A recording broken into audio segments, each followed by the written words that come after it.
Welcome everyone to the Moisky News for April 13th, 2020. Today I have a small update. Boris is out of hospital. Yay. Before that was announced though, Priti Patel finally hosted one of the government updates.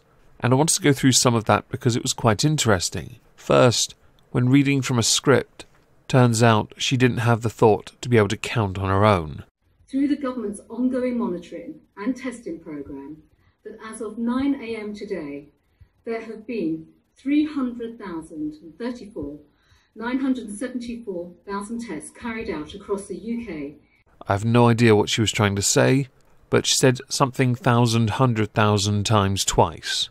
It was quite amusing. Now, Priti Patel headed this update, and in that update were some rather interesting and startling statistics, which I think are interesting and worth addressing.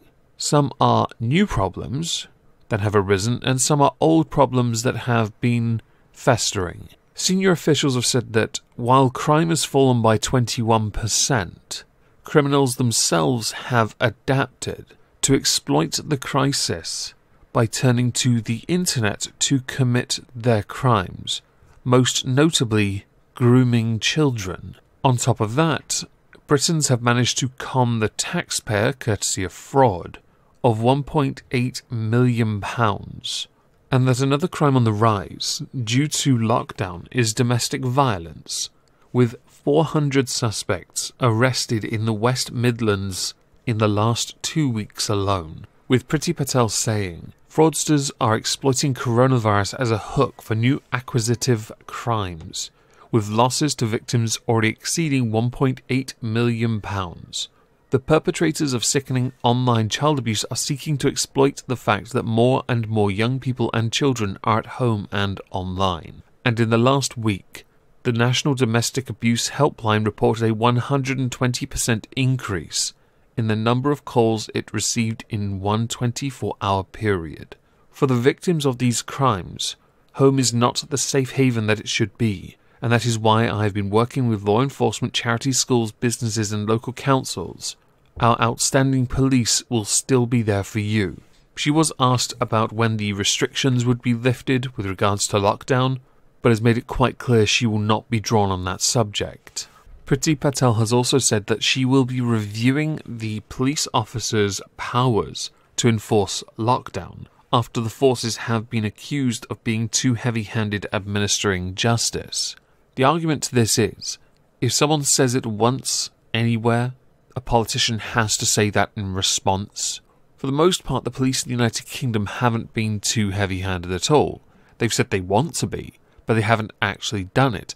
The only thing that can be truly considered ridiculous and a bit of a stretch for the police to justify was when they dyed the waters in a reservoir black to stop people going there to take beautiful selfies, which would be a bit stupid to go and do in the first place when, lockdown. But then again, people have decided to take the one exercise a day literally, going for 200-mile bike rides, or 12-hour bike rides for some. To add to all of this, Matt Hancock, the Health Secretary, has accused the NHS of wasting personal protective equipment, which has led to an argument between himself and the General Secretary of the Royal College of Nursing, along with Keir Starmer hitting out at him. I have seen a little bit of waste going on, and I'm going to address it on my main channel, because there are people who are doing documentaries, for example, for the NHS, via the BBC. And in that, they are using PPE for the hospital and then justify it by saying, but we have brought our own to replace theirs.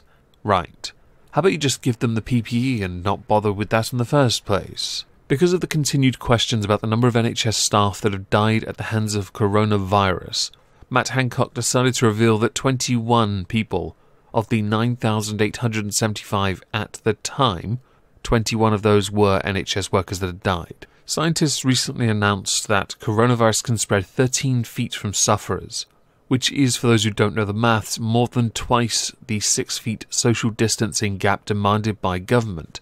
There was a video that showed what would happen in a supermarket if somebody in the far right aisle sneezed, showing particles spreading over 3 aisles, which I found to be quite an interesting little tidbit.